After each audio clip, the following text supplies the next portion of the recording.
بہت پہلے کی بات ہے، ایک خوبصورت سلطنت گلزار کے نام سے مشہور تھی۔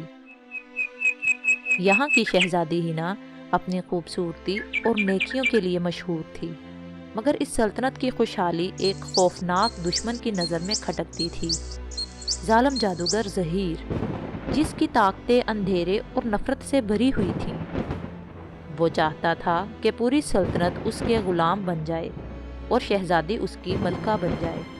ایک دن زہیر نے اپنے سیاہ جادو سے سلطنت پر حملہ کر دیا۔ اس نے بادشاہ کو پتھر کا مجسمہ بنا دیا اور ملکہ کو قید کر لیا۔ پورے محل پر اندھیرا چھا گیا۔ شہزادی ہنا کسی طرح بچ نکلنے میں کامیاب ہو گئی اور جنگل کی طرف بھاگ گئی۔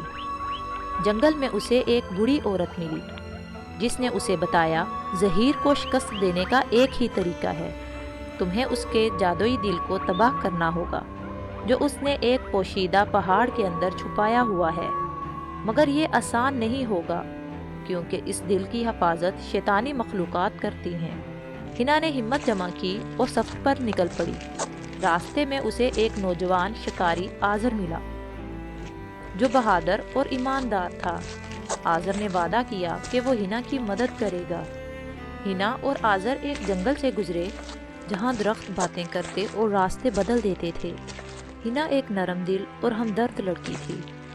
جنگل میں چلتے ہوئے اس نے دیکھا کہ ایک چھوٹا سا پرندہ جال میں پھنسا ہوا ہے۔ ہنا نے فوراً اسے آزاد کیا اور زخمی پرندے کی مرہم پٹی کی۔ پرندے نے خوش ہو کر شکریہ ادا کیا اور کہا کہ وہ جادوئی رانی تک پہنچنے میں ان کی مدد کرے گا۔ جاتے ہوئے اس نے دیکھا کہ ایک درخت بہت سوکھا ہوا ہے۔ ہنا نے اسے پانی دیا، جس سے وہ درخت پھر سے سرسبز ہو گیا۔ درخت نے خوش ہو کر انہیں بتایا کہ جادوئی رانی دل کی نرمی اور نیکیوں کو بہت پسند کرتی ہے۔ جب وہ دونوں آگے بڑھے تو راستے میں ایک خوفناک سانپ نے ان کا راستہ روک دیا۔ آزر نے اپنی بہادری کا مظاہرہ کرتے ہوئے اس سانپ کو بھگایا اور ہنا کو محفوظ رکھا۔ اس نے ایک شکاری جال میں پھنسے ہوئے ہرن کو آزاد کیا اور دشمن جانوروں سے مقابلہ کیا۔ جب وہ رانی کے محل پہنچے تو انہوں نے دیکھا کہ ہر طرف تاریکی چھائی ہوئی ہے۔ رانی کے دشمن ایک تاریک جادوگر کے بھیجے ہوئے بھیڑیے اور سائے کے مخلوقات تھے۔ وہ محل کو تباہ کرنے اور رانی کی جادوئی طاقت چھیننے کے ارادے سے آئے تھے۔ درخت خوف سے لرزنے لگے اور محل کی دیواریں ہلنے لگیں۔ رانی نے ایک حفاظتی دائرہ بنایا، مگر وہ زیادہ دیر تک دشمنوں کو روک نہیں سکتی تھی۔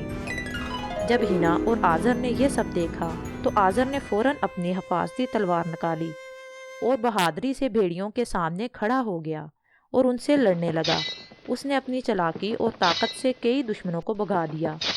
جب ایک سایہ رانی پر حملہ کرنے بڑھا تو آزر نے اپنی تلوار سے اس کا راستہ روکا اور رانی کو محفوظ رکھا۔ ادھر ہنا نے اپنے جادوئی گلاب کا استعمال کیا، جو کہ اس کی والدہ ملکہ نے اس کی حفاظت کے لیے دیا تھا۔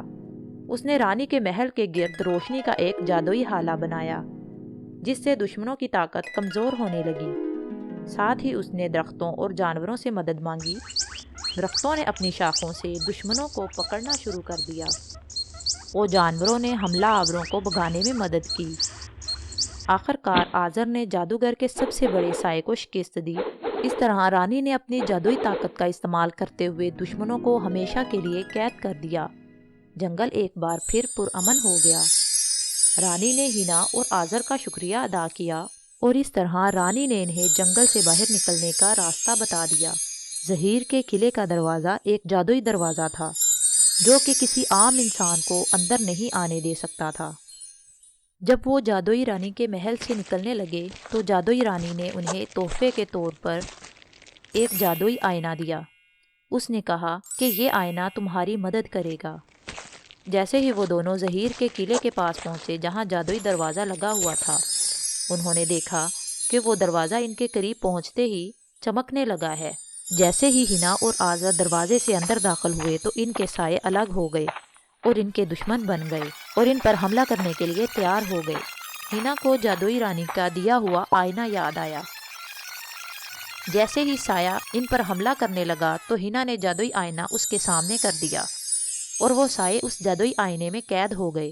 جب زہیر نے یہ سب دیکھا تو وہ غصے سے پاگل ہو گیا اور اسی دوران آزر نے چالاکی سے اس کا جادوئی دل توڑ دیا اور ظہیر چیخ مار کر زمین پر گر گیا اور اس کا جادو ختم ہو گیا۔ قلعے سے اندھیرا ختم ہو گیا، بادشاہ اور ملکہ آزاد ہو گئے اور سلطنت پر روشنی واپس آ گئی۔ مگر ظہیر کی آخری چال نے آزر کو پتھر کا بنا دیا تھا۔ ہینا نے آزر کے مجسمے کو سینے سے لگا کر آنسو بہائے اور کہا، میں ہمیشہ تمہیں یاد رکھوں گی۔ یہ کہتے ہی ایک جادوئی روشنی آزر پر پڑی اور وہ دوبارہ زندہ ہو گیا۔